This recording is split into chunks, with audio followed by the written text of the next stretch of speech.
Buenas noches.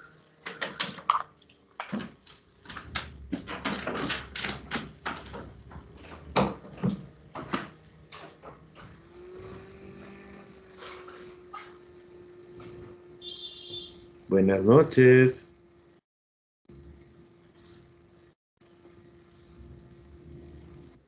Buenas noches, doctor. Buenas noches. ¿Sí me Buenas escuchan? noches, doctor. Buenas noches. Sí, Buenas noches, doctor. Sí, lo Buenas escuchamos, noches. doctor. ¿Sí me escuchan ahí? Ya. Listo, vamos ahora a complementar lo que nos faltaba, lo que es de la educación al paciente diabético, que es el automonitoreo, ¿ya? Vamos a ver.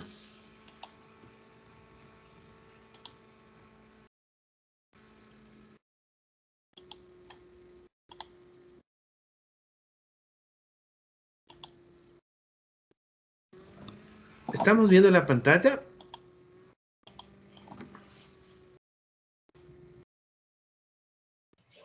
Sí, doctor. Ya. Entonces, vamos a ver este concepto de lo que es el automonitoreo. Es importante que el paciente aprenda a hacerse sus controles de glucosa y de otras cosas en la casa. El ejemplo un poco medio antipático sería que tiene que el paciente tener un personal de salud en la casa. Entonces, el mismo paciente o algún familiar se convierte en ese personal de salud que le realiza estos monitoreos al paciente en su casa. Pero, ¿cómo logramos eso? Que el paciente tenga una empatía, más bien dicho, se apodere de su enfermedad y él va a lograr tener este automonitoreo.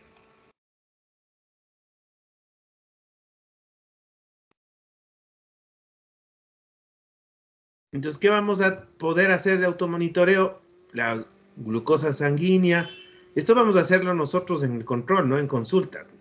Glucosa sanguínea, hemoglobina glicosilada, microalbuminuria, exámenes de fondo de ojo, exámenes de pies, en sangre el perfil lipídico con los triglicéridos y las fracciones de colesterol. Vamos a medir peso, presión arterial y esto vamos a hacerlo en cada visita. Ahora el monitoreo de glucosa que el paciente puede hacerlo en su casa es muy importante que el paciente se haga para que él tenga algunas valoraciones de su glucosa y aparte él va a aprender de la enfermedad con este monitoreo de la glucosa en la casa o el automonitoreo que se va a hacer. Entonces, el paciente cuando ya empieza a darse cuenta, me tomo este medicamento y me mejoro la glucosa. Me tomo este alimento y me sube la glucosa y me pongo peor. Entonces, y él se va empoderando de la enfermedad. Entonces, vemos acá que para el monitoreo usamos esta pluma de lanceta, ya no usamos la aguja directa. En la mayoría de glucómetros viene de alguna forma y esto le va a ayudar inclusive a disminuir la sensación de dolor. Lamentablemente son los costos, que son un poco más costosos estas plumas que no se ven las agujas, que la lanceta es muy pequeñita y la cantidad de sangre que utilizan cada vez los glucómetros son mucho más pequeñas. Entonces, eso va a ser una ventaja. Entonces, como vemos aquí, no usamos el dedo pulgar porque es el más sensible y puede darnos demasiado dolor. Tenemos que hacer la punción hacia un lado. Y es los dos, el cuarto y el quinto dedo son los menos sensibles. Nunca cerca al pulplejo.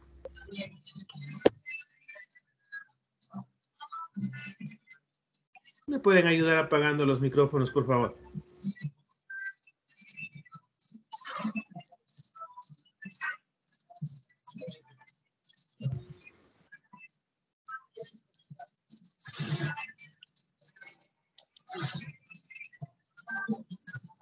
Entonces decíamos que cuando usamos el glucómetro tenemos que ser a los costados.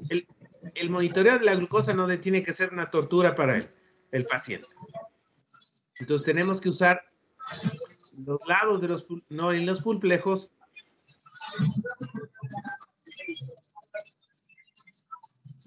Y usar el tercer y cuarto dedo nos va a ayudar bastante a disminuir la sensación dolorosa. Entonces, insertar la tira, revisar la señal de colocar la gota, no limpiar la tira con alcohol ni cortarla a la mitad. Entonces, tenemos que tener siempre, enseñarle eso al paciente. En la diabetes tipo 1, el monitoreo es mucho más importante por los valores que siempre cuando vamos a usar diabetes tipo 1, el esquema de insulina va a ser un esquema tipo intensivo. Un esquema bastante complejo, intensivo, y que va a probablemente el riesgo de hipoglicemia sea mucho más alto por ser un esquema bastante intensivo. Recuérdense que los pacientes diabéticos tipo 1 son pacientes mucho más jóvenes y el riesgo de complicaciones hay que tenerle siempre presente que ellos van a tener una expectativa de vida mucho más alta y tenemos que evitarles las complicaciones o de que de alguna forma se retarden mucho más estas complicaciones. Entonces, por eso los esquemas son mucho más intensivos en los diabéticos tipo 1. Entonces, los monitoreos se haría antes del desayuno, antes de la comida, antes de la cena, al acostarse, una vez por semana entre 2 a 3 de la mañana. En el caso de que tengamos riesgo de hipoglicemias o de alteraciones, lo que se llama el efecto Somogy. No sé si ya revisaron el efecto Somogy con el doctor Ortega. El efecto Somogy, el efecto del alba. Tal vez ya revisaron. Es cuando el doctor Pacheco hay una hipoglicemia en la mañana, pero en la noche hay una hiperglicemia y en la madrugada se produce efectos contrarreguladores que hace que suba en la mañana, perdón. Claro, a ver. Entonces la idea es siempre el efecto Somogy fue descrito con la insulina NPH. Entonces, la insulina NPH, cuando la ponemos en la noche, la mayoría de esquemas utiliza una dosis de NPH en la noche. Inclusive hay otros esquemas que utilizan solo NPH en la noche. Entonces, por eso se documentó que el efecto Somogy se producía, como decía el doctor, una hipoglicemia a las 2, 3 de la mañana y por las hormonas contrarreguladoras a las 7 de la mañana va a haber hiperglicemia. Entonces, cuando nos sospechamos en que haya una hiperglicemia matutina, inexplicablemente, pese a que subimos la dosis de la NPH en la noche, ahí pensamos en el efecto Somogy y tenemos que al paciente hacer el monitoreo que se haga a las 2 o 3 de la mañana. Obviamente que esto es más sencillo en un paciente hospitalizado.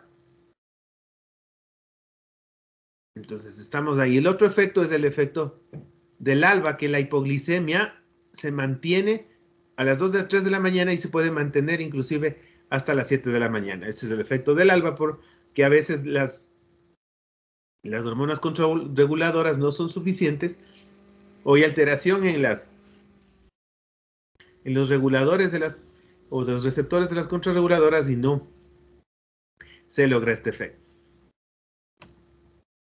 Situaciones especiales, especialmente cuando hay enfermedades gastrointestinales, pues, diarrea, náusea, vómito, ahí tenemos que hacerla mucho más continuo y enseñar al paciente que ahí es clave, inclusive suspender los medicación si empieza a haber ya niveles bajos de glucosa.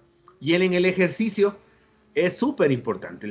El diabético tipo 1, como es una persona mucho más joven, inclusive yo he tenido pacientes deportistas con diabetes tipo 1 y el ejercicio, el monitoreo antes de hacer el ejercicio es clave para ver con qué cantidad de insulina se pone y qué alimentos tiene que consumir durante el ejercicio.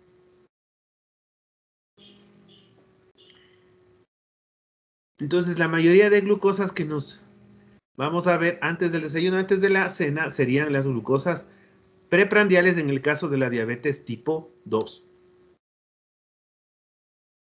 Realmente ahí el automonitoreo sirve, es más avalado, pero por el tipo de monitoreo que usamos en el diabéticos tipo 1 es la salvedad, que es mucho más, el esquema es mucho más intensivo.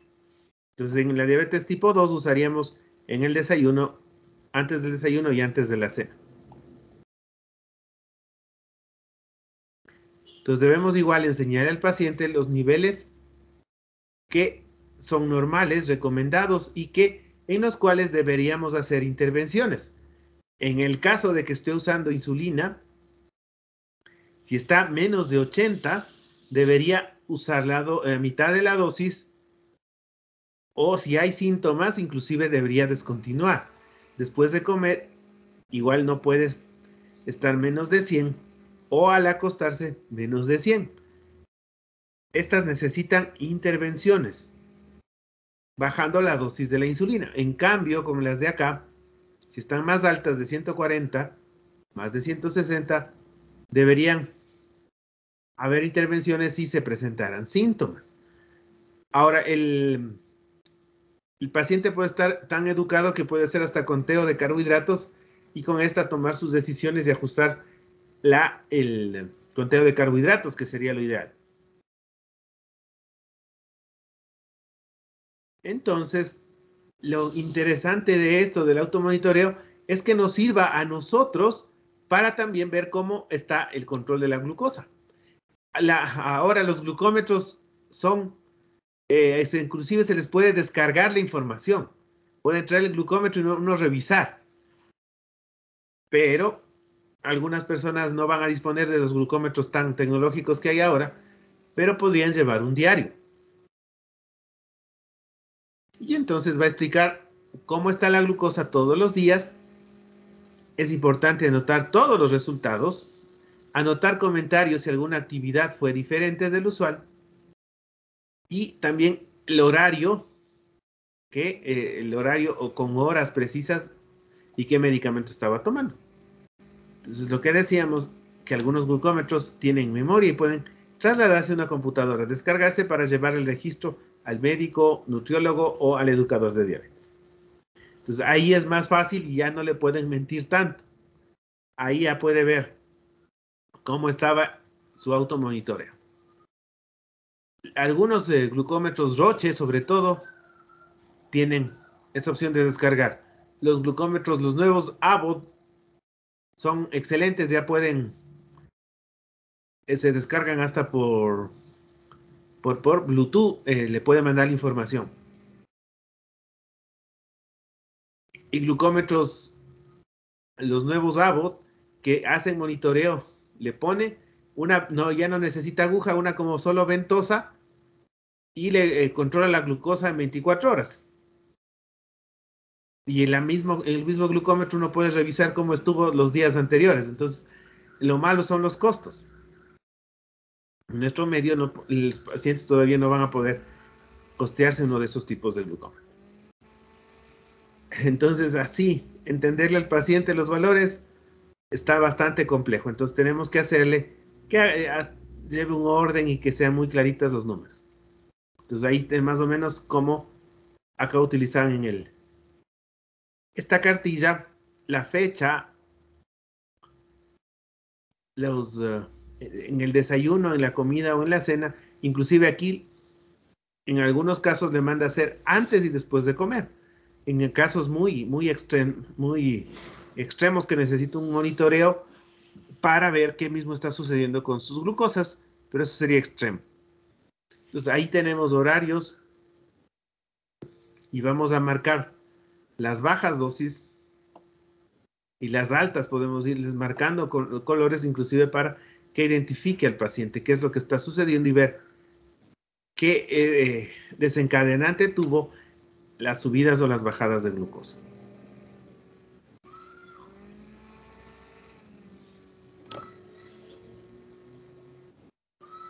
Entonces, esto le va a ayudar bastante al paciente a entender cómo está su enfermedad y cómo actúan sus fármacos.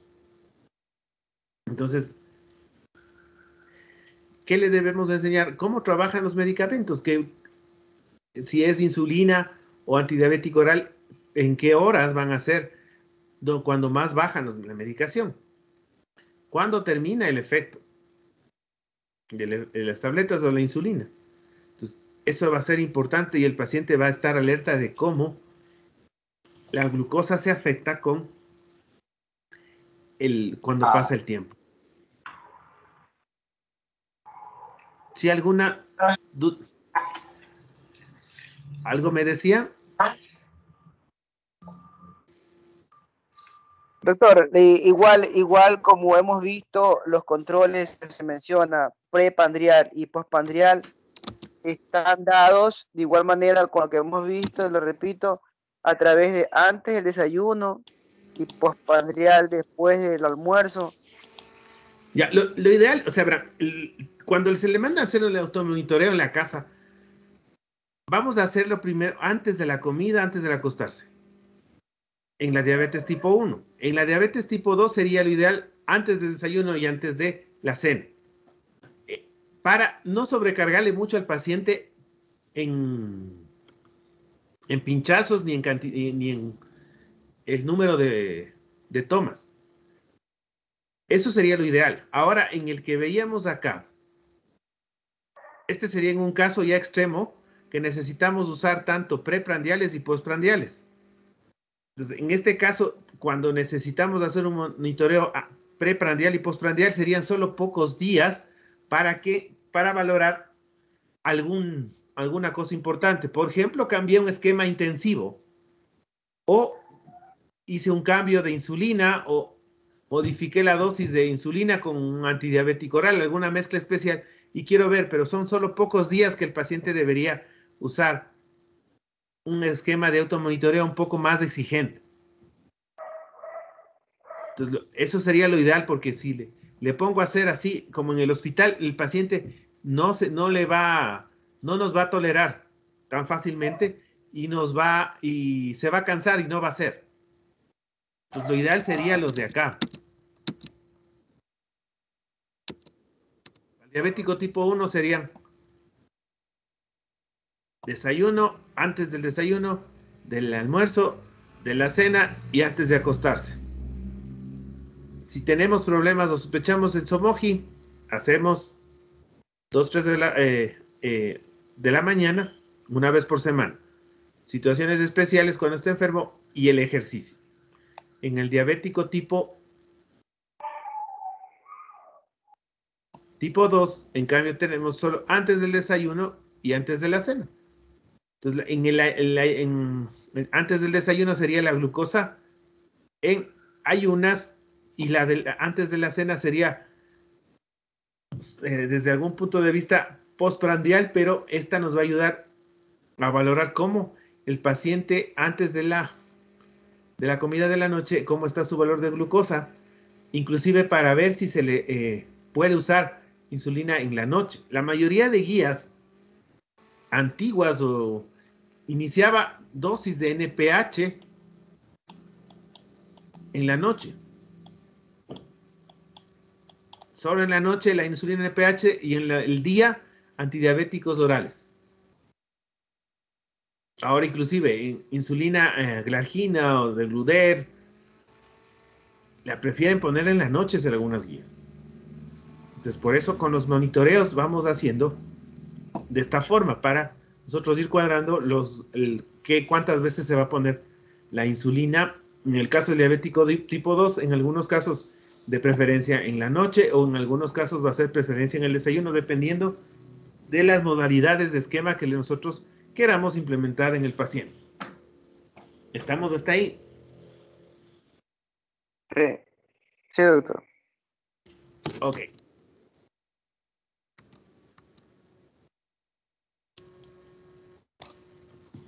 Entonces, el paciente también, vamos a ver cómo afecta la comida a la concentración de glucosa. Se va a dar cuenta de que qué alimentos son los que más le suben la glucosa o qué alimentos son los que mejor le controlan. Entonces, eso le va a ayudar bastante a él tomar un poco más de conciencia y dice, cuando como esto, me baja. Entonces, él ya va a empoderarse de esa parte. ¿Qué beneficios tiene la actividad física? Entonces, ven que cuando hace más ejercicio, la glucosa mantiene mejores.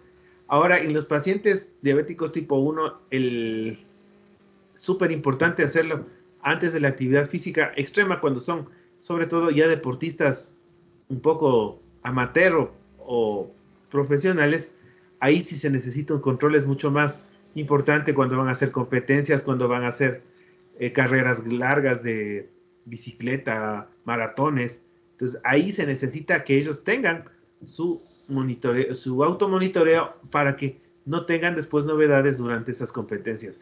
Entonces ahí se les educa a que el paciente cómo tiene que usar cuando va a hacer ejercicio la mitad de la dosis de lo habitual, especialmente si está usando insulinas rápidas, suspenderlas antes de las competencias y luego de la competencia medirse el azúcar, ver si necesita o no las rápidas, los, los, los bolos, y de ahí, dependiendo de eso, cómo va a ser su consumo de alimentos. Entonces, esto es clave, que el paciente tiene que irse educando poco a poco cuando el paciente, aparte de que tiene diabetes tipo 1, es deportista.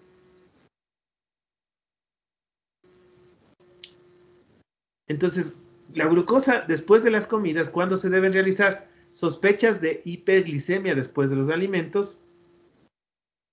El médico les indica específicamente tomarlos en ese horario. Entonces, hay situaciones en que vamos a necesitar ver los postprandiales.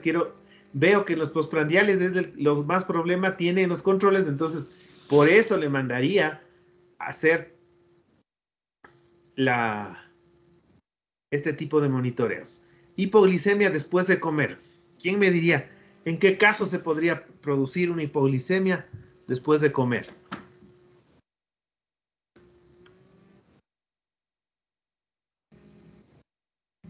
O sospecharíamos de una hipoglicemia después de comer. Entonces, esto pasa en los pacientes que están con cirugía bariátrica. No es que tienen una hipoglicemia, sino que después de comer tienen un efecto que se llama el efecto dumping. Dumping. Este efecto dumping se produce por cuando comen cierto tipo de carbohidratos, y como ya no hay el píloro como una válvula importante, entran una cantidad importante de carbohidratos al duodeno, se liberan mediadores químicos, incretinas, y el paciente empieza a tener una sensación como que tuviera hipoglicemia, los mismos síntomas. Puede que en algunos casos llegue a la hipoglicemia y en otros no, pero el efecto dumping se produce por esta falta del esfínter pilórico. Entonces ahí es súper importante hacer la glicemia postprandial, a ver si se debe al efecto dumping o no, o realmente hace una hipoglicemia. Hay personas que hacen hipoglicemia postprandial, como sin diabetes. Son muy sensibles cuando consumen carbohidratos que tienen un índice glicémico alto, la glucosa sube de golpe, pero y como sube igual baja. Entonces, esta hipoglicemia postprandial es bastante sintomática, inclusive los pacientes pueden llegar a convulsionar por este tipo de problemas. Entonces, estos pacientes, lo ideal, lo único que les sirve, no hay otra cosa, que es consumir carbohidratos que no sean con índice glicémico elevado y que sean carbohidratos complejos, para que se mantengan los niveles de glucosa y nunca hagan estos picos. Entonces, esos pacientes teniendo o no diabetes pueden tener este tipo de hipoglicemia postprandial. No sé si han tenido alguna experiencia con este tipo de pacientes que les dé hipoglicemia postprandial.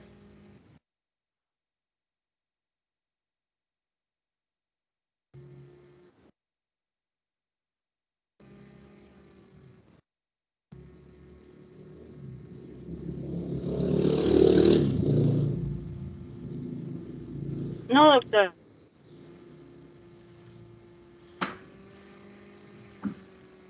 Es bastante raro, pero yo he tenido pacientes no diabéticos que han hecho hipoglicemia postprandial. Inclusive tengo un paciente que ya convulsionó. Y entonces el paciente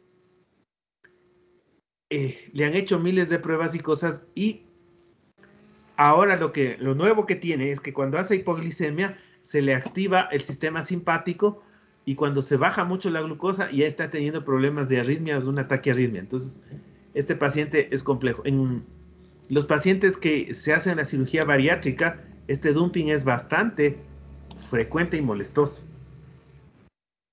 por lo que el esfínter pilórico es el que frena todo el movimiento hacia el duodeno. Entonces recuerden que la mayor concentración de células neuroendocrinas en el tracto digestivo están en el duodeno. Por eso se llama cirugía metabólica, porque estas nos van a hacer que estas células interactúen más y de alguna forma produzcan más incretinas y también tengan un efecto normalizador de la glucosa, pese a que no es que curan la diabetes, pero pueden tener este efecto dumping que es bastante molestoso, y el paciente es tenaz cuando especialmente come exceso de carbohidratos, va a tener esta sensación de hipoglicemia o inclusive hipoglicemia luego de comer.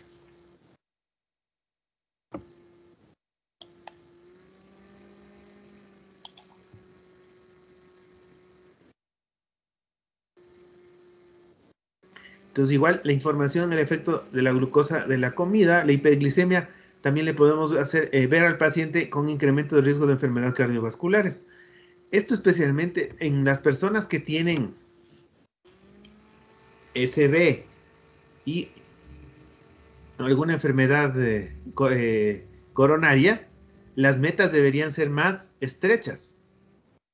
Recuerden que la hiperglicemia está muy asociada a la hipercoagulabilidad. Entonces, estos problemas cardiovasculares deberíamos tenerlos a los pacientes en automonitoreo y con metas mucho más pequeñas, y de hacerles ver que ahí sí sería interesante que ellos vean que la hiperglicemia postprandial es la que más tiene que cuidarse. Entonces, en algunos casos hay ya en Estados Unidos inclusive máquinas para medirse la glicosilada en la casa, pero no va a ser tan importante, o en el caso en el consultorio, nosotros tener una máquina que nos mida directamente la hemoglobina glicosilada y no esperar al laboratorio, también nos va a ayudar bastante.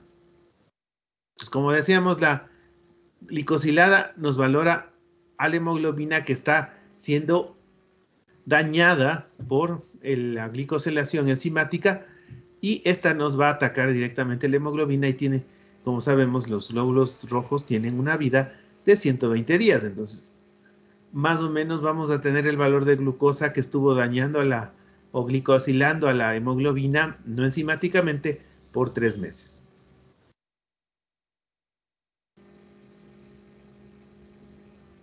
Entonces también tenemos que involucrarle al paciente con los valores de la hemoglobina glicosilada. En algunos países sería facilito nosotros tener en nuestro consultorio como un HemoQ y medirle directamente. Entonces, los valores les hacen... Perdón, doctor. Por esa razón, a lo mejor es que se hace cada 3 meses hemoglobina glicosilada para un control. Claro, no, pero la idea, o sea, imaginen nosotros tener en nuestro consultorio, ya no hacerle en el laboratorio al paciente. En el consultorio, en vez de hacerle la glucosa, le hace la glicosilada en un parecido a un glucómetro, y le mide. Entonces, y en el paciente, en el caso extremo, podría tener ese tipo de medición en su casa, pero y no solo cuando él se haga, tener claro que los valores de hemoglobina glicosilada ya de una forma, aquí tenemos en valores cuantitativa, ahora vamos a tener cualitativamente. Lo que nos interesa que el paciente conozca qué tan bueno o malo está su control metabólico. Ajá, entonces por eso decíamos, lo que que hacemos cada 3 meses la glicosilada, por el cambio de la hemoglobina, obviamente, nos da el valor en 3 meses anteriores. En el caso de que nosotros tuviéramos más facilidades para hacer la glicosilada en nuestro consultorio, sería más fácil para el paciente y en algunos casos podría tener en su casa. Pero la idea es que el paciente se haga donde se haga su glicosilada, el paciente sea el que diga, ay, estoy yo. Ya venga en la cabeza, diga, no, ¿sabe qué? No está controlado con mi glicosilada. Él mismo se dé cuenta que está en un control malo o pobre control de su hemoglobina glicosilada. Entonces, los valores acá, 2 valores que son las metas. Entonces, eso es importante, que el paciente se empodere de sus valores de hemoglobinas glicosiladas. Hay ahora montones de formas con caritas, con termómetros, con semáforos, para que el paciente se empodere y él se dé cuenta en qué fase está. ¿Estoy controlado? ¿No estoy controlado?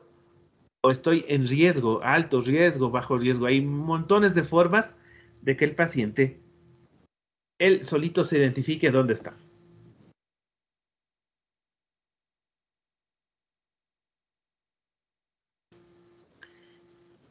Entonces, lo ideal sería hacer 3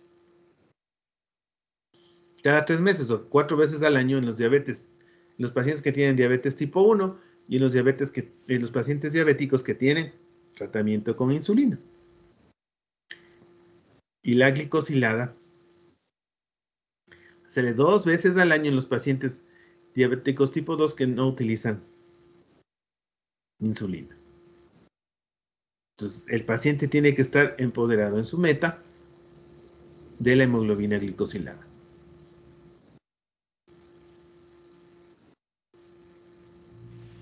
Entonces, otra cosa que tenemos que empoderar al paciente y que a veces no hay en los servicios son la microalbuminuria.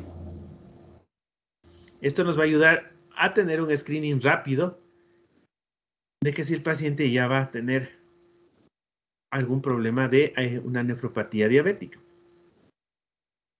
Y entonces es una alternativa y le ponen como parte del automonitoreo, porque comparado con hacer una creatinina o una proteinuria en orina de 24 horas, es mucho más complejo, pero por lo menos deberíamos hacerle cada año un control de orina de 24 horas a un paciente que ya tenga alguna alteración en la microalbuminuria. Exámenes de cetonas en orina, entonces súper importante para ver si hay descompensación y si ya el paciente está con una descompensación importante, probablemente cetoacidosis diabética, tenga que ser urgentemente ingresado. Ahora hay glucómetros, o sea, midiendo en sangre, que los glucómetros nos miden cetonas, entonces nos va a ayudar bastante a tener claro si el paciente está con cetonas y si le necesitaría o no ingresar. También es importante hacer monitoreo de la presión arterial. Si el paciente igual tuviera una máquina en su casa se pueda realizar un monitoreo de su presión. Ahora, otra cosa ya es un mapa cuando sospechamos en que haya presión arterial, sobre todo nocturna.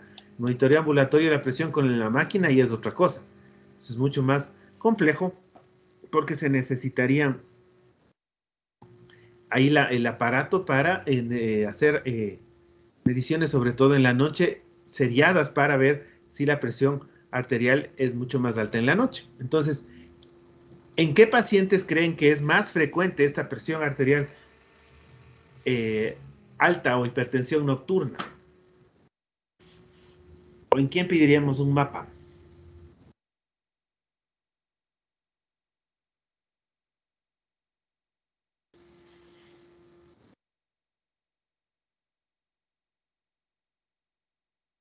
Entonces decíamos que el adultos paciente... mayores. ¿Ya? Adultos Diabetes mayores. tipo 2. Pacientes que tienen el efecto de bata blanca. Ya, o sea, el de bata blanca sería que el paciente nos hace hiperglicemia cuando viene donde nosotros, ¿no es cierto? Ya, ahora, los adultos mayores, Hipertensión. ya, ¿no es cierto? La hipertensión de bata blanca serían ellos. Ahora, los adultos mayores tienen una presión sistólica aislada, que por lo que se daña la elasticidad de los vasos, especialmente de la aorta, es más la sistólica aislada. Pero habíamos hablado, por favor apaguen los micrófonos, habíamos hablado del SAOS,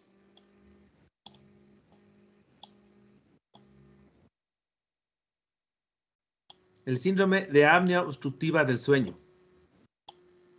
Ay, perdón, que no.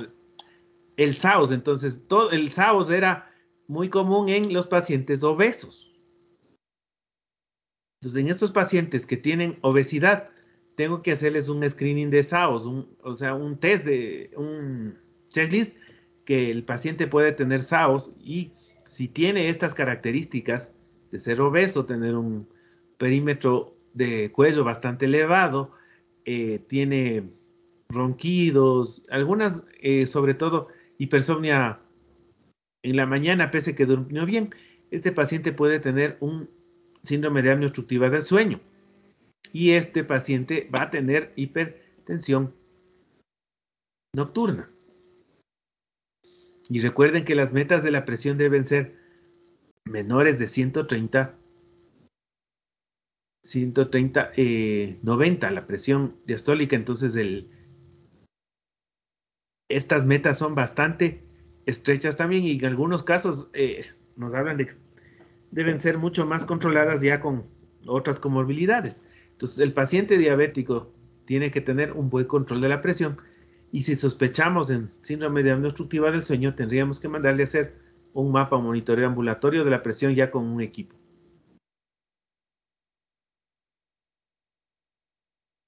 Esto ya es más de los controles.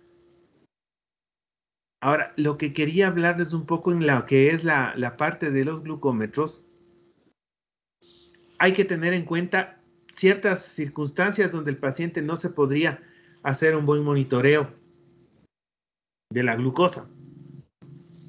Entonces, donde baja la efectividad del glucómetro. Entonces, recuerden que el glucómetro es un equipo que mide con igual espectrofotometría. Entonces, el problema se da en dos alteraciones importantes: si el paciente tiene anemia o si tiene poliglobulia. En esos dos extremos, los valores van a salir con un error más del 30%. Entonces, ahí tendremos un problema bastante importante. El monitoreo no nos va a ser de mucha ayuda. Si tiene una anemia el paciente por cualquier circunstancia, en el caso de la nefropatía diabética sería que ya es una anemia de la enfermedad crónica y llegan valores menos de 10 de hemoglobina, el glucómetro me va a subir, me va a supraestimar el valor de glucosa. Y en cambio la poliglobulia me va a infraestimar, me va a hacer que sea mucho menor el valor de glucosa. Entonces, en estos valores, ahí viene el problema. Ahora, igual, si hay hipoglicemia, el valor de error es mucho más alto del glucómetro. Entonces, si hay hipoglicemia, el glucómetro a veces me puede dar un valor no muy cercano a la realidad. Digamos que el paciente en venosa me da 40 en venoso, y con un glucómetro que está con algún error me da en 80. Hay una diferencia bastante grande. Si no hubieran estos errores, se me acerca bastante al valor de la glucosa venosa. Entonces, esas consideraciones hay que tener cuidado en estos pacientes. Y otro dato que no se me puede pasar por alto, no puede usar nunca monitoreo un paciente diabético que está haciéndose diálisis peritoneal. No nos sirve el glucómetro. ¿Qué opinan? Tal vez saben por qué no se puede usar el glucómetro en el paciente con diálisis peritoneal.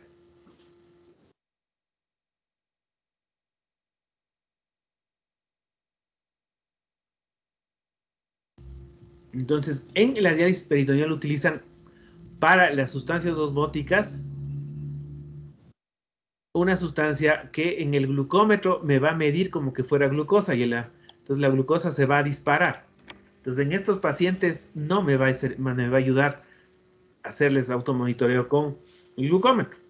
Entonces, tendría que a estos pacientes no les podría hacer el automonitoreo con glucosa o tener en cuenta que los valores van a estar muy alterados o corregirlos. En algunos casos hay hasta fórmulas. Hay un estudio que se hizo en pacientes quemados que no necesariamente tenían diabetes, pero se les hizo el control de la glucosa y estos pacientes quemados tenían anemia y la mayoría tuvieron un error bastante grande. Y en ese estudio proponen una fórmula para corregir la glucosa por la anemia.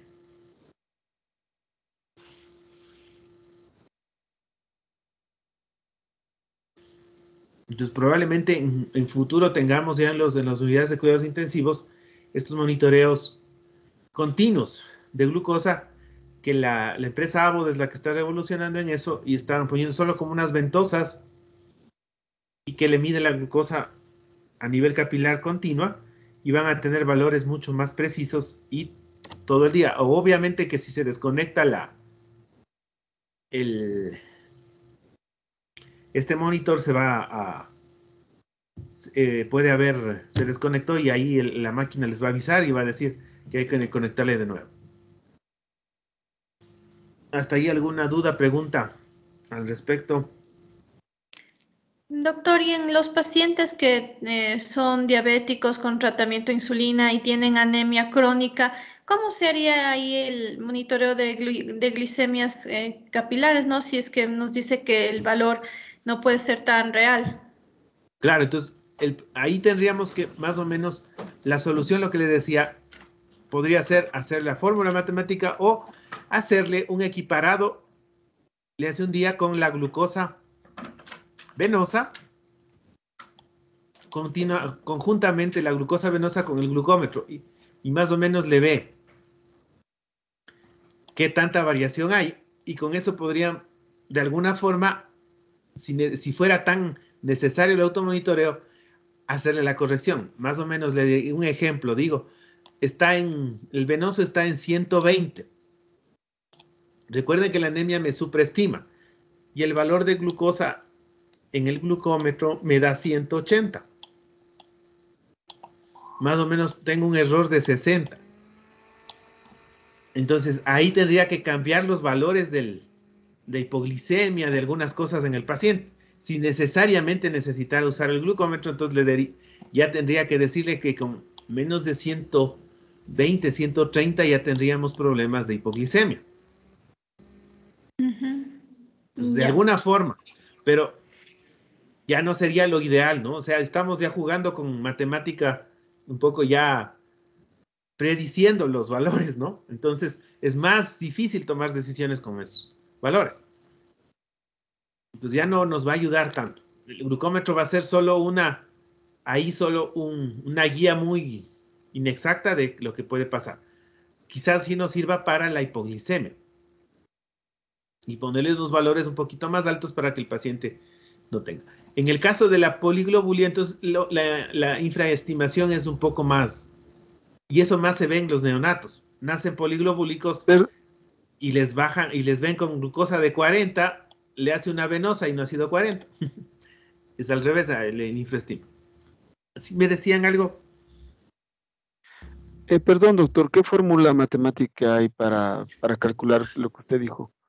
Ese déficit que existe. Ya les voy a mandar la fórmula porque utiliza un logaritmo neperiano del metocrito por un montón de cosas. No es tan sencilla la fórmula como para hacerlas nosotros. Tendríamos que ponerla en una hoja de Excel o tenerla en algún lugar y no es tan sencilla la fórmula.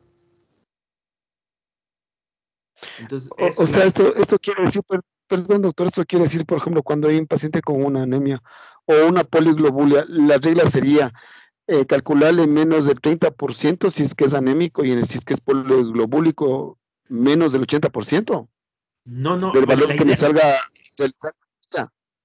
O sea, verá, la idea es que el glucómetro, los estándares de un glucómetro, el error, el glucómetro no es exacto como medir en venoso, por muchas circunstancias.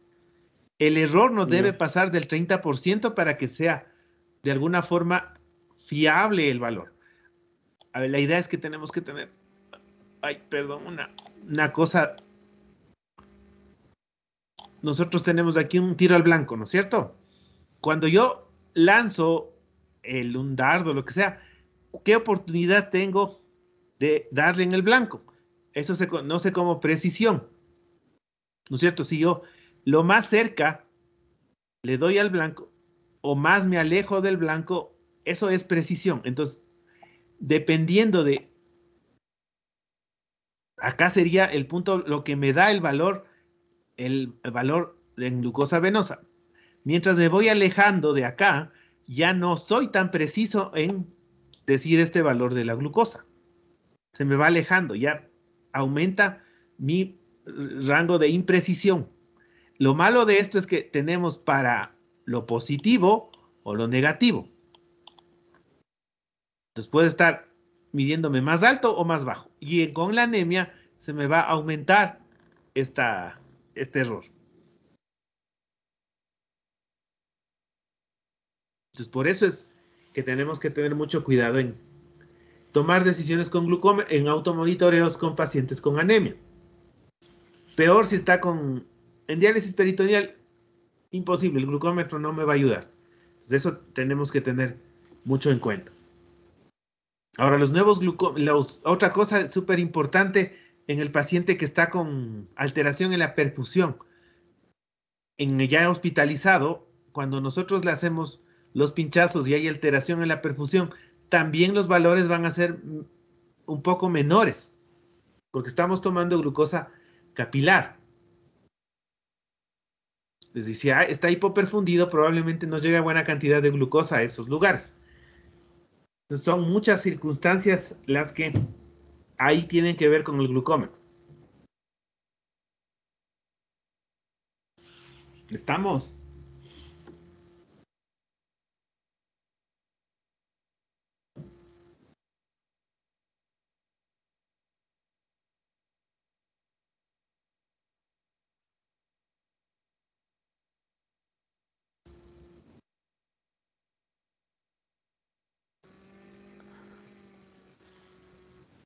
¿Dudas, preguntas hasta ahí?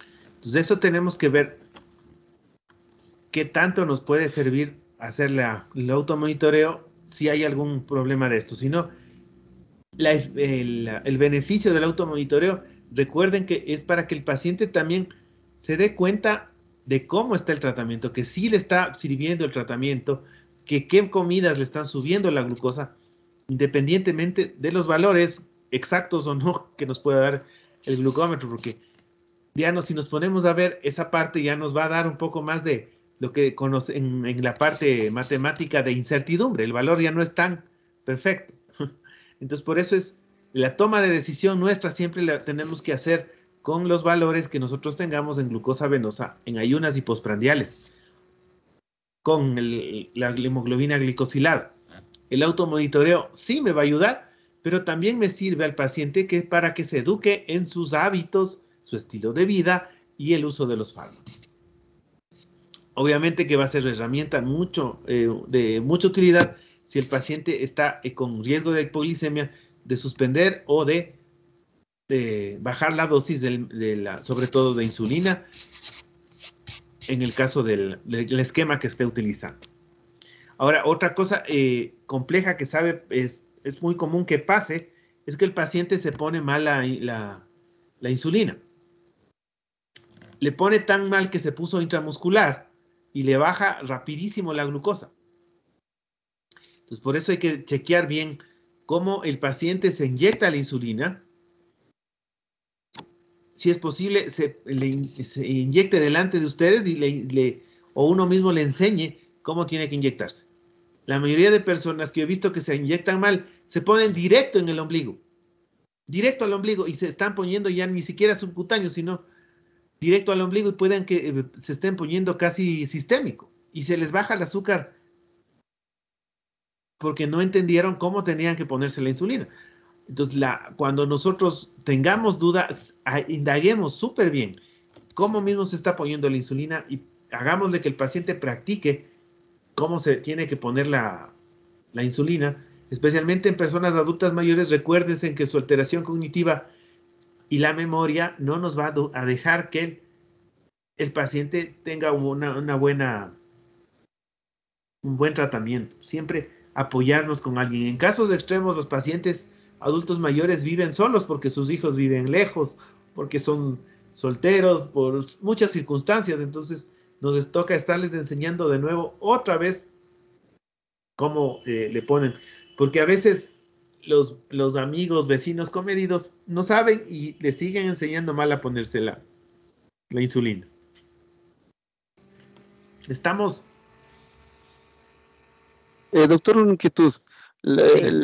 Con el doctor Ortega hace unas 3 clases atrás, él, se administra la insulina intrahospitalariamente, la rápida y la NPH. Ajá. Usamos de todo, nos explicó, pero bueno, mi inquietud es esta. Al momento de poner una insulina NPH y una insulina rápida en el ombligo, en relación a manillas de reloj, ¿debe ponérsela una NPH al un lado y al otro lado la rápida? No, tiene que ser, cuando usamos NPH y rápida tenemos que mezclar las dos en la jeringuilla. Entonces primero... Conjuntamente, ya. Y claro, en este caso, primeramente, la rápida, ¿no es cierto? Luego la NPH. No, primero la cristalina y luego la rápida. Porque, claro, la NPH tiene protamina y zinc, por eso se llama NPH es Neutral Protamina Hagedon. Tiene protamina y zinc. Y estas son unas bolitas de proteína que se pegan, como que fueran imanes, se pegan la insulina. Si yo le llevo las bolitas primero cargo la NPH, cargo bolitas de protamina y zinc a la rápida y le convierto en NPH a la rápida. Entonces, por eso tengo primero la cristalina, la NPH, le mezclo muy despacito, como cuando solo moviendo así despacio y enseguida inyecto. No puedo esperar mucho tiempo ya mezclada la insulina. Y ahí inyecto al paciente. Doctor Pacheco, el doctor Ortega nos recomendaba en cambio lo contrario en las clases anteriores. Primero poner la rápida, luego poner la NPH para que, bueno, en la experiencia que él tiene, y no está totalmente comprobado, pero que disminuye los cuadros de hipoglicemia en ese sentido. Claro, pero ¿Qué es cierto? No, claro, estamos diciendo lo mismo. Primero la cristalina o rápida y luego la NPH. Cargamos. Le escuché al revés. Ajá. Primero cristalina y luego el NPH. Ah, ya, ok. Sí, lo mismo, la misma idea. Ya, ok, gracias, doctor. Sí, recuerden que la rápida va a hacer su efecto más, como su nombre le indica, mucho más rápido. Y el NPH, el pico, cuando ponemos en la mañana, el pico está en el almuerzo. Entonces tiene que ser la hora precisa, porque si no le ponemos Más tarde el pico va a ser después de almuerzo y por mala suerte no ha comido bien, no almorzó bien, la hipoglicemia es más en la tarde. Entonces tiene que tener, siempre enseñar al paciente que tiene que coordinar sus comidas. Por eso es súper importante el automonitoreo, y especialmente cuando van de viajes, deberíamos decir al paciente que lleve todas las cosas, pero el paciente, por el estigma, no quiere que nadie se entere. Entonces, por eso nos lleva, cuando vaya de viaje, nos lleva su insulina, nos lleva su automonitoreo, se olvida. Y después, por eso vienen las complicaciones. Los pacientes que ya tienen mucho más cuidado y van aprendiendo más cosas, probablemente sí, ya digo, la experiencia con los deportistas, ellos sí tienen que ir llevando, inclusive en algunos lugares los mismos entrenadores les exigen ver sus niveles de glucosa antes de cualquier competencia. Entonces, ahí sí tienen que leer sus monitoreos. ¿Estamos? Doctor, otra pregunta, doctor. Hay pacientes que, bueno, no son tan ordenados, ¿no? Hay pacientes que me han comentado, doctor, que al tomar los hipoglicemiantes, no la insulina, sino la metformina, la glibenclamida, ¿ya? Ellos han sentido de que toman la medicación y después comen. Eso les lleva a un desmayo, a pesar que han tomado y a los 20 o 15 minutos ya desayunan, ejemplo. Ellos han sentido que tienen luego mareo, les da un poco de sueño, de cansancio y les lleva a dormir. Hay otros pacientes que me dicen que han tomado los hipoglicemiantes, primero comen y luego se toman. Y eso se siente mucho mejor, que no les causa ningún efecto. Entonces, ¿cuál sería su recomendación, doc? Yo sé que la dosis es antes de comer, tomar la medicación y luego servirse el desayuno. Primero la medicación y luego el desayuno. Pero otros pacientes me dicen que primero se toman para sentirse mejor y luego se toman el desayuno y luego se toman la medicación. Bueno, verán, la metformina sobre todo recomiendan después de comer. La metformina sobre todo. Ahora, el problema serio es el efecto que se llama nocebo en el paciente. Tenemos el placebo y el nocebo. Nocebo se llama el efecto. Entonces, el placebo tenemos claro, ¿no es cierto? Que le digo a este paciente, verá, le voy a poner algo fuertísimo, cogerase de la cama y le puse solo agua destilada y el paciente se creyó. ¿No es cierto? El placebo. Estamos claros con el placebo. Ahora el nocebo, los pacientes solo de ver la pastilla ya no, me dio náusea. Le veo a la pastilla y ay, ya me dolió la cabeza. Ese es el problema. Y este efecto nocebo es muy común en personas que tienen problemas de ansiedad o de estrés. Entonces, lo que está diciéndole cuando tienen demasiados efectos adversos por la medicación, el efecto nocebo significa que el paciente está o muy deprimido o muy ansioso. Y tenemos que mandarle al psicólogo. Esto ya cada vez es una realidad, este efecto nocebo. Y está en algunas publicaciones que el paciente no, solo de ver las pastillas se enferma más. Y en nuestro medio las personas son mucho más antipastillas. No es que mi vecina me dijo que con las pastillas me voy a dañar el hígado. Es que mi vecina dijo que... entonces, ese es el problema. Y verá que en algunos casos usted les dice, les manda la insulina. Les dice, verá, uy, dice, no, esa, qué feo, que ni sé qué, que ni sé cuánto. Les ingresa, les pone dosis bajas y le pregunta, ¿y cómo está? Bien, ¿y lo que tenía? No sé, pero ahora no me ha dado, que ni sé qué. Eso es un problema. Entonces, el paciente a veces, por justificarse, dice que no tomé porque me mareé. Ahí viene el problema serio. Entonces, ahí sí toca valorar exactamente si es por la... Ahora, si tuviéramos la oportunidad de ponerle como hacerle un mapa, poner en 24 horas de estos nuevos de AVO, sería excelente. Le pongo y le veo en 24 horas qué le pasa, sería excelente en este tipo de pacientes que no sabemos exactamente qué es lo que pasa. Y a veces tenemos que ver cómo actúa el fármaco. Por ejemplo, la glibenclamida, el efecto no es tan rápido. O sea, tenemos que ver que yo lo que he visto, cuando vienen con hipoglicemias graves, la glibenclamida es tenaz, o sea, les baja y no es tan rápido el efecto. Es a las 6, 12 horas. Y en los pacientes que tienen problemas renales con más comorbilidades es acumulativa. No tiene mucho, a veces, lógica esa parte. Obviamente que los pacientes, como que el organismo ya se acostumbró a estar en 400 la glucosa y que le bajen a 120, también debe ser en esa parte lo que llamamos memoria metabólica, tal vez ahí sudan algo también, pero como dice, hay pacientes y pacientes, entonces tenemos que tener en cuenta muchas circunstancias. Doctor Pacheco, la glibenclamida ya no se recomienda utilizar precisamente por lo que usted dice, por las hipoglicemias marcadas.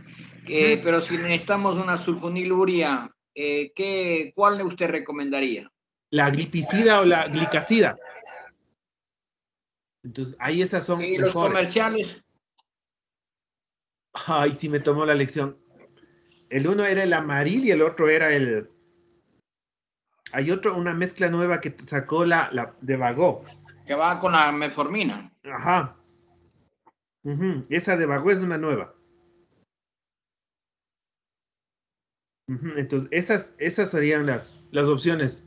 En el caso que debemos usar gliburida, glipizida, son las que menos efectos adversos tienen, son menos hipoglicemia. Entonces, esas son las que nos ayudan bastante. Yo ya digo, de mi parte, raro es que use una sulfoniluria. Yo sí, ya uso sulfoniluria, solo usado ya cuando el paciente dice no tengo, y que no, deme de lo que tenga del hospital, tenga una dosis bajita de 2.5 máximo de glibenclamida, pero de ahí sí. Ya tratamos, recuerden el efecto protector de la función de las células beta. Los sulfonilurias alteran la función, no protegen la función de la célula beta, y este es proporcional a la lipotoxicidad. Si dañamos a las células beta, o no es que nosotros vamos a dañar, sino el organismo le daña, vamos a tener más complicaciones.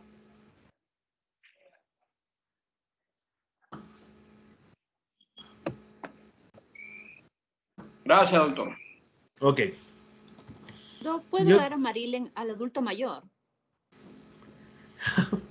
No, preferible, no, el adulto mayor podríamos darle, vea, para el costo del Amaryl le puedo dar en un DPP4, tengo el Januvia, Janumed, tengo el Galbusmed, que es vidagliptina, adulto mayor.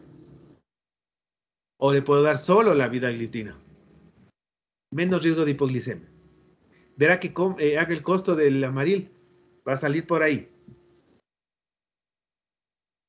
Gracias, doc.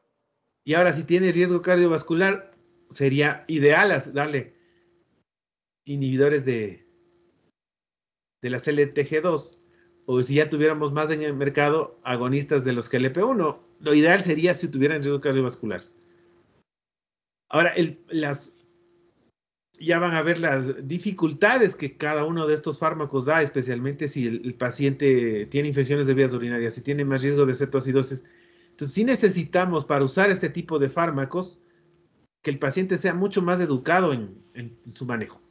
Yo creo que el paciente que ya entra a insulinoterapia, la educación que nosotros debemos darle es clave. Es clave para que el paciente sea buen adherente, tenga menos riesgo de hipoglicemias, todo. Ya depende de cómo vaya educándose, porque es un proceso y debemos irle poco a poco educando para que no llegue a estos problemas. ¿De acuerdo?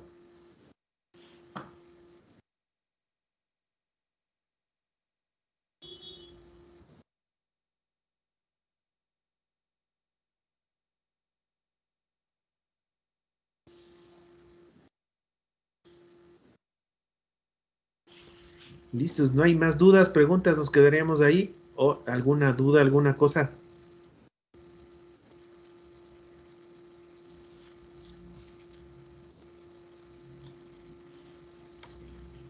Que les aclare alguna cosa, alguna situación, algún comentario.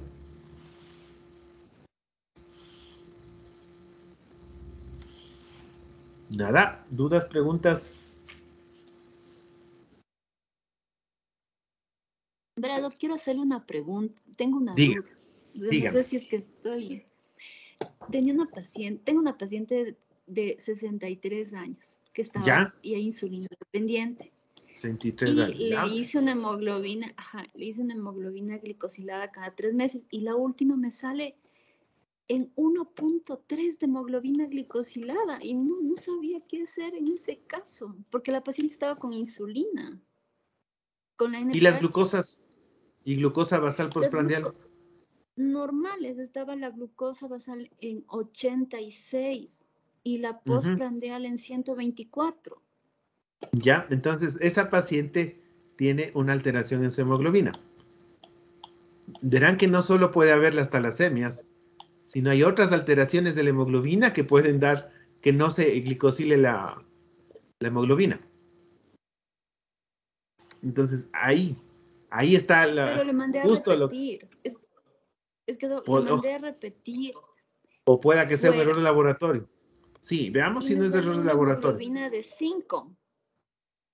Cuando me traen ellos, los familiares también se asustaron y vino con una hemoglobina de 5 de fuera, de un laboratorio externo. Ahí sería bueno No, hacer una fructosamina. Hacer una fructosamina y ver la glucosa basal postprandial. Yo creo que es la que más deberíamos basarnos. Y ver si hay anemia no tiene la paciente. no, doc. Lo que sí, después le hice un examen renal y estaba con una creatinina, doc, de 1.9. Ujú. Es una paciente media compleja y tengo esa duda con esa paciente. Es un Chuta, ahí insulino está. dependiente. Ahí sí está medio complicado el asunto. Veamos bien la glicosilada, si no, de aquí repetirla y verle si nos se acerca a este valor de 5, porque este sí es un error demasiado extremo que solo me explicaría por alguna alteración en la hemoglobina. Y ahora mi duda es, ¿tendría que mantenerse con insulina? Las glucosas basal postprandial, ¿cómo está con la insulina? Normales, o sea, con la insulina ¿Cuántos se normales? mantienen en 89 la basal y la postprandial estaba como en 110. No, Pero entonces con una tendríamos que ir bajando. creatina. Claro, Sí, deberíamos le ir empecé a bajando los bajar, valores. le empecé a ¿Por bajar la qué? insulina, pero con un poco de temor. Porque hay que verle qué comorbilidades tiene por la edad. Ella todavía no cumple ni 65 años, ¿no? Su glicosilada todavía sería 7. La meta, pero los valores de glucosa, ahí tendríamos que ver cómo va. El peso, ¿gana o no peso? ¿Ganó peso o no con la No, insulina? no, Doc, no está ganando, al contrario, está perdiendo peso, perdió 4 kilos en 3 Ujú. meses. Entonces, algo más tiene esa paciente. Algo más tiene. Ahí sí necesita de ley una referencia al endocrinólogo y que se le haga un screening de TSH, de todas las cosas. Algo más está pasando con esa paciente. No cuadras Sí, algunas cosas. tengo esa paciente que no me deja dormir. Sí, algo Porque más le estoy tiene. controlando. Ya, entonces ya voy a ver si le hago la referencia, Doc. Gracias. Pero ese paciente no tendremos problemas también con esa creatinina que está subiendo, de que está empezando ya un cuadro de insuficiencia renal y requiera bajar la dosis de insulina a la mitad. Exactamente. O sea, ahí sí, el aclaramiento de creatinina fue, el basal fue más bajo y está subiendo, deberíamos bajarle la dosis por kilo de peso, sería mucho menor. Y las metas, si ya tiene una comorbilidad con insuficiencia renal, tendríamos que usar solo, en ese caso, lo que haría yo es bajar la dosis de la de la insulina y ponerle una dosis bajita de glargina a ver hasta dónde llega, que no lleguen valores muy altos, porque con eso me voy a asegurar que no le tenga hipoglicemia. Ahora sería Como no me hace interesante picos. también hacerle un estudio cómo están las proteínas en 24 horas, porque puede ser que ya está perdiendo proteínas y por sí, eso está clasificarle. perdiendo de peso. Claro, pero en la insuficiencia renal crónica los pacientes no me pierden mucho de peso porque empiezan a ganarme por el peso seco que está aumentando con los líquidos que están reteniendo y la insulina siempre es catabólica. Hay algo más debe haber con el tiroides o alguna otra cosa, algún problema de tipo oncológico también que puede estar alterando alguna otra cosa que no me cuadra y eso. Entonces a eso hay que tener muy en cuenta algunas variables del paciente para ajustar la dosis de la insulina. Entonces las metas serían ahí más tenerle más o menos entre 110, 126 en ayunas y de 160 a 200 la postprandial para hasta poder ver exactamente qué está pasando con la hemoglobina glicosilada.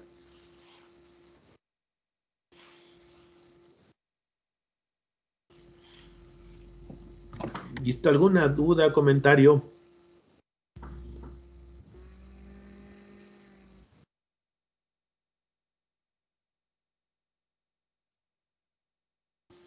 Listo, si no hay más dudas, nos veríamos el día lunes con las complicaciones crónicas de la diabetes. Gracias, mi doctor Pacheco. Ya Gracias, listo, ya les voy a pasar un artículo sobre los CLGT2 también que estaba interesante. No le pude descargar, ojalá le pueda descargar para enviarles, ¿ya? Listos, Ya, hasta muchas el día gracias, lunes. doctor. Hasta el lunes, que estén muy bien. Gracias, doctor. Buena noche.